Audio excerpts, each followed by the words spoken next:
State service pensioners union Alagappanagar unit convention സംഘടിപ്പിച്ചു.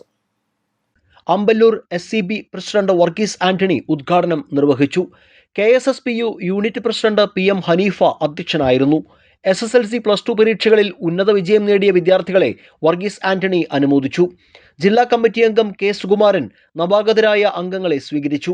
ജില്ലാ സമ്മേളനത്തോടനുബന്ധിച്ച് നടത്തിയ കവിതാ മത്സരത്തിൽ 1ാം സ്ഥാനം നേടിയ ഗീതാലക്ഷ്മിയെ ചടങ്ങിൽ അനുമോദിച്ചു.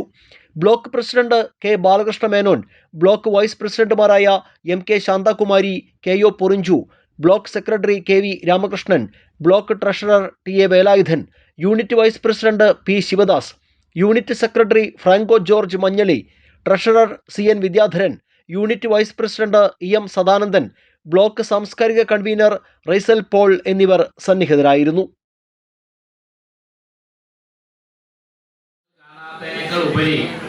നിങ്ങളെ ആദരിക്കുക, നിങ്ങളുടെ സേവനം, നിങ്ങളുടെ സാന്നിധ്യമാണ് ഇതിൻ്റെ ഏറ്റവും വലിയ വിജയം.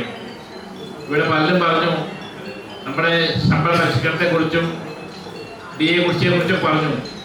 അതിനേക്കാൾ ഉപരി നമ്മൾ ഇങ്ങനെ കണ്ട് ഇതിൻ്റെ അകത്ത് പ്യൂൺ മുതൽ എഞ്ചിനീയർ വരെയുള്ള ആൾക്കാരുണ്ടാവും, അല്ലെങ്കിൽ പ്യൂൺ മുതൽ HM വരെയുള്ള ആൾക്കാർ, പ്രിൻസിപ്പൽ വരെ ഉണ്ടാവും അല്ലേ.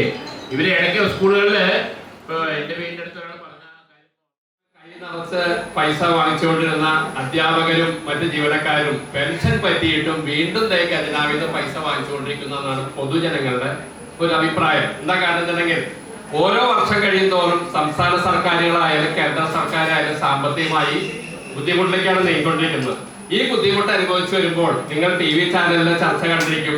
ചർച്ചകളിലൊക്കെ ചിലര് ക്രൂരമായിട്ട് ആക്രമിക്കും.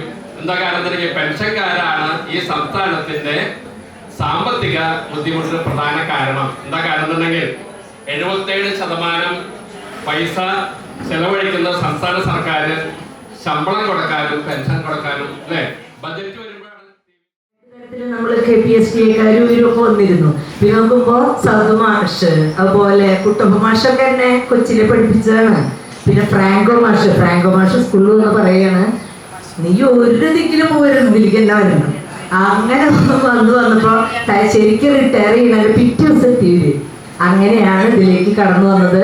എന്തായാലും വലിയൊരു സംഭവം എന്ന് പറയണേ അമ്മപ്പോഴും ഈ സംഘടനയിലുണ്ട്. അതുപോലെ എന്നെ പഠിപ്പിച്ച ഗുരുനാഥന്മാർ ഇതിലുണ്ട്. രണ്ടുപേരും കൂടി വന്ന് എന്നെ അംഗത്വം സ്വീകരിച്ചത്. അപ്പൊ ഞാൻ ചെറിയൊരു അസുഖം ഉണ്ടായിരുന്നു, വരാൻ പറ്റില്ലെന്നൊക്കെ വിചാരിച്ചു. പിന്നെ ദൈവത്തിന്റെ സഹായം കൊണ്ടോട് എത്തി.